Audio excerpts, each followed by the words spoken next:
এখন আমি রান্না করব ডিম। যে ডিমটা দেখিয়েছি, এই দেখো, টমেটো গ্রেট করে রাখা, আদা রসুন পেঁয়াজ, ওই যে ডিমগুলো সিদ্ধ করে ছালিয়ে রেখেছি। এখন একটা রান্না করব। কড়াইতে দিয়ে দিলাম সর্ষের তেল। তেলটা গরম হয়ে গেলে এখন দিয়ে দেবো অল্প একটু জিরে ফোড়ন, অল্প একটু। একই ফোড়নের তেলে ডিমটা একটু ভেজে নেব। তেলে দিয়ে দিলাম একটু হলুদ, অল্প একটু। এখন এই ডিম কটাকে একটু ভেজে নেব,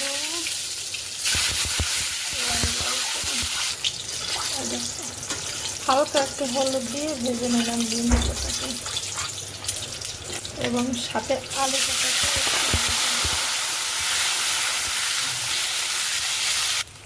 দেখো ডিম আলু একসঙ্গে লাল লাল করে ভাজা করে রেখেছি। এখন উঠিয়ে নেব। এই দেখো উঠিয়ে নিয়েছি। এখন সেই গ্রেট করা পেঁয়াজ রসুন আদা দিয়ে দেবো তেলে।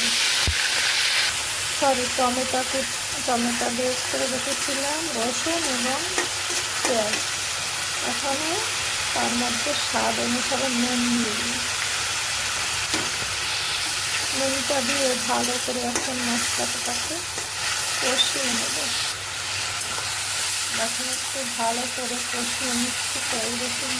দেখো পেঁয়াজটা প্রায় কষানো হয়ে গেল। এখানে দিয়ে দেবো অল্প একটু হলুদ গুঁড়ো, লঙ্কা গুঁড়ো, একটু চিকেন মশলা। মশলাটা দিয়ে একটু জল দিয়ে ভালো করে মশলাটাকে কষিয়ে নেব। ওই পেস্ট কষানোর মধ্যে দিয়ে দিলাম মশলাটা। এখন একটু ভালো করে কষিয়ে নেব তেল ছাড়া অবধি। মশলা দিয়ে যতক্ষণ না তেল ছাড়বে ততক্ষণ কষিয়ে নেব। দেখো কীরকম মশলাটা দিয়ে তেল ছেড়ে আসছে। এখানে নাড়িয়ে চাড়িয়ে ডিম আলু ভেজে রেখেছিলাম সেটা দিয়ে দেবো। দেখো, আর ওই যে 4 পিস টমেটো কুচি সেটাও দিয়ে দিলাম। এখানে সুন্দরভাবে নাড়িয়ে চাড়িয়ে মশলাটাকে ভালো করে মিক্স করে জলটা দিয়ে দেবো। এখন আরামসে ফুটে থাকবে। দেখো এখন আরামসে হোক। দেখো যে ঝোলটা ফুটে উঠেছে। এখন আমি হালকা একটু ঘরে করে রাখা জিরে গুঁড়ো দিয়ে দেব,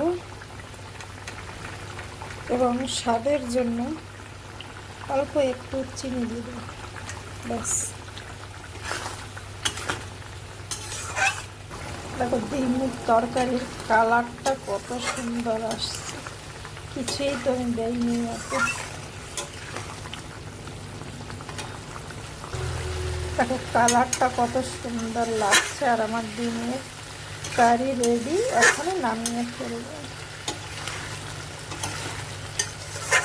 ভিডিওটা আমার দেখার জন্য তোমাদের অসংখ্য ধন্যবাদ।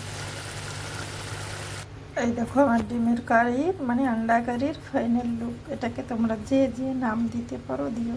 আর আন্ডা কারি বললাম, তোমাদের কোনটা মনে হয়?